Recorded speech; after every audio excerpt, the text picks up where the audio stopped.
Item ಯಾವುದೇ ಇರಲಿ try ಮಾಡಿ ಆಚಿ ಚಿಕನ್ ಮಸಾಲಾ. ಮುಖ್ಯಮಂತ್ರಿ ಡಿಕೆ ಶಿವಕುಮಾರ್ ಅವರು ಅಧಿಕಾರ ಸ್ವೀಕಾರ ಮಾಡಿದ ಬಳಿಕ ರಾಜ್ಯದಲ್ಲಿರುವಂತಹ ವಿದ್ಯಾರ್ಥಿಗಳಿಗೆ ಗುಡ್ ನ್ಯೂಸ್ ಕೊಟ್ಟಿದ್ರು. ಉಚಿತ ಬಸ್ ಪಾಸ್ ಕೊಡ್ತೀವಿ ಅಂತ. ಅದರಂತೆ ಈಗ ಉಚಿತ ಬಸ್ ಪಾಸ್ ವಿತರಣೆಗೆ ಸಂಬಂಧಪಟ್ಟಂತೆ ಸಾರಿಗೆ ಇಲಾಖೆ ಅಧಿಕೃತ ಆದೇಶ ಕೊಟ್ಟಿದೆ. ವಿದ್ಯಾರ್ಥಿಗಳಿಗೆ ಇವತ್ತಿನಿಂದ ಬಸ್ ಫ್ರೀ ಫ್ರೀ ಫ್ರೀ.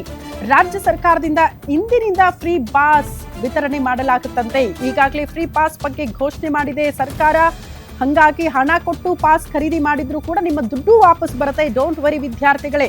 ಸಾರಿಗೆ ಇಲಾಖೆಯಿಂದ ಫ್ರೀ ಬಸ್ ಪಾಸ್ ಬಗ್ಗೆ ಆದೇಶ ಹೊರಡಿಸಲಾಗಿದ್ದು ಬೆಂಗಳೂರು 1 ಸೇವಾ ಕೇಂದ್ರಗಳಲ್ಲಿ ಈ ಫ್ರೀ ಪಾಸ್ ಸಿಗಲಿದೆ. ಬಸ್ ಪಾಸ್ ಪಡೆದುಕೊಳ್ಳಬೇಕು ಅಂತ ಅಂದರೆ ಹಂಚಿಕೆಗೆ 3-4 ದಿನ ಕಾಲಾವಕಾಶ ಇರುತ್ತಂತೆ. ಮೋಸ್ಟ್ಲಿ ನಿಮ್ಮ ID ಕಾರ್ಡ್ ಅದೆಲ್ಲ ತೋರಿಸ್ಕೊಂಡು ಇಷ್ಟು ದಿನಗಳ ಕಾಲ ಹೆಂಗೆ ದುಡ್ಡು ಕೊಟ್ಟು ಪಾಸ್ ತಗೊಳ್ತಾ ಇದ್ರು, ಇನ್ನು ಮೇಲೆ ದುಡ್ಡು ಕೊಡಲ್ಲ, ಬದಲಾಗಿ ಅದೇ ಡಾಕ್ಯುಮೆಂಟ್ಸ್ ಅನ್ನ ತೋರಿಸಿ ಫ್ರೀ ಪಾಸ್ ಅನ್ನ ಇಸ್ಕೊಂಡು ಬರಬಹುದು ವಿದ್ಯಾರ್ಥಿಗಳು. ಹಾಗಾಗಿ ಸಾರಿಗೆ ಇಲಾಖೆಯಿಂದ ಈ ಆದೇಶ ಹೊರಡಿಸಲಾಗಿದೆ.